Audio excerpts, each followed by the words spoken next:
Welcome back to my channel. My name is Femi Bajulai. Today we'll be continuing the conversation we had about the stolen artifact that was given back to Ghana in the recent times, about a month ago. This conversation continues by the advent of the theft that has occurred in British Museum. It's quite an interesting update because last time we spoke about this particular artifacts being returned, we discussed the moral reasoning behind it and also the requirements as to why some of these things have not been returned permanently. One of the things was because of the stewardship that the British Museum offers, the V&A offers, because of the fact that they have the resources to be able to take care of this particular artifact, and that they have the international pool for people, tourists, to come see it and to be able to indulge in the glory and the brilliance that is Africans. Now, with the theft happening, that's been debunked because that basically means that the safety of this particular artifacts are not as airtight as we think they are. This particular story follows the fact that FBI investigating missing ancient treasures from British Museum. The FBI is investigating the sale to US buyers of what are suspected to be hundreds of treasures from the British Museum. The BBC understands the US law enforcement agency has also assisted with the return of 268 items, which the museum claims belong to it, that are sold to a collector in Washington, D.C. The British Museum announced last year that ancient gems, jewelry, and other items from its collection were missing, stolen, or damaged. One buyer based in New Orleans told the BBC an FBI agent had emailed him asking for information about two pieces he had bought on eBay. The FBI agent said that they are assisting the Metropolitan Police with investigating missing or stolen items from the museum. The buyer has said he is no longer in possession of either gems and does not believe they have been located by authorities. The FBI did not request further information from him. The British Museum says of 1,500, that's 1,500 items, to be the estimate of what has been stolen or missing. 662 have so far been recovered and 100 more have been found but not yet brought back. The vast majority of items the museum believes to have been stolen were uncatalogued, and it is still in the process of looking for ways to prove they come from its collection. In some cases, this involves collectors agreeing to donate items to the museum so staff can assess them. A senior curator, Peter Higgs, is accused by the British Museum of stealing, damaging, melting down, and selling ancient artifacts. He denies every and any allegations. The museum has said it believes Dr. Higgs pocketed an estimated £1,000 in total. And according to court documents in a civil case the museum is bringing against Dr. Higgs, it believes he was stealing items for at least a decade. That's a long ass time. Selling mostly unregistered items from the museum storerooms. Unregistered items. That's an interesting fact, which we'll come back to. The museum believes Dr. Higgs, who has been dismissed, has sold items to at least 45 buyers on eBay.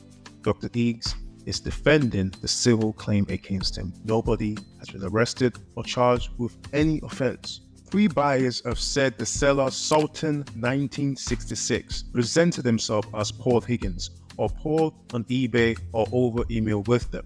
According to the court documents, the museum says Dr. Higgs admitted the account Sultan 1966 belonged to him. The New Orleans buyer Tonio Berbiglia told the BBC he had bought 2 items from Sultan 1966. We confirmed this by cross-referencing the eBay records referred to by the FBI with Mr. Berbiglia's receipts. The British Museum has not yet examined this item, so it's yet to determine if they were from its collection. One was an amethyst gem depicting a Cupid, the Roman god of love, riding a dolphin, which Mr. Berbiglia bought for £42 in May 2016.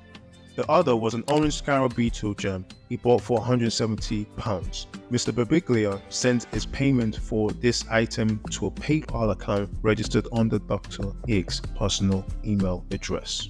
Mr. Berbiglia, who worked for an antiquities gallery at the time, said he was completely shocked when the FBI contacted him. He said he probably bought the gems in order to sell them on, adding, "I can't even remember any." We can continue reading all the details But some of these particular gems are obviously very, very expensive, very valuable. And one gem is thought to be a rare 2nd century head of the Greek hero Hercules, made from obsidian, a type of volcanic glass, estimated to be worth thousands of pounds. The gem was one of the prize exhibits and appeared as a full-page photograph at the beginning of the exhibition's catalogue. This is obviously a major crime, if you can call it that, because right now there's no one that's been arrested, there's no one that's been prosecuted. Paul Higgins is obviously going to fight this particular allegations. That brings us to the point. Are our artifacts safe? Well, objectively, no, because someone could literally steal some of these particular artifacts. Also, objectively, some of these artifacts are things that have been kept away. Most are not even on display. Most have never been on display. Most will never be on display. One of the treasures that are definitely in the British Museum are some Ethiopian altar tablets that have been hidden in a sealed room for the past 150 years. The institution is under investigation by the UK's information watchdog over allegation that it failed to disclose key details about the tablets in response to a Freedom of Information request in August 2023. It's hard to believe, however, that an institution that recently acknowledged the year-long theft of more than 1,500 objects from its collection is the safest place to hold African artifacts. Laws in the West have made it difficult for African nations to get artifacts back. And in the UK, this is primarily the 1963 British Museum Act, which offers very limited options for disposal of objects. In February, the country has also altered a recent restitution law that gave more power to trustees of major national museums to return objects on moral grounds. The new change severely restricts their ability to do so by reinstating approval processes in restitution claims, even for objects of low value, which means that even on a moral ground, it is virtually impossible to get any artifacts, no matter what value they are. The question lies, is it safe for artifacts to still be in these particular institutions? Objectively, the answer is no. Is it of a moral ground for them to say that we are obviously looking after this for the sake of humanity? Well, no, it isn't of a moral ground, because that's not a moral question. It's a question of power. Whoever has the power to be able to withhold said artifacts does so, because they are the one who obviously are, quote unquote, the world leaders. So as a world leader, they have the right and the sole right to state in which way artifacts and culture is transacted. Is it a moral question? Someone in the comment actually stated that it's not on the moral ground, it's a ground based on power. And I would agree, it's based on a Machiavellian power, Machiavellianism. This particular idea of Machiavellianism is the political theory of the Italian statesman and writer Niccolò Machiavelli, 1469 to 1527, as presented in his best-known work, Il Principe, which is The Prince, 1532. The term Machiavellism is also used more generally to characterize the view that politics is amoral and that ordinarily unscrupulous actions involving deceit, treachery, and violence are thus permissible as effective means of acquiring and maintaining political power, and in this case, cultural power, cultural pool, cultural laws. If politics is amoral, then there are no rules.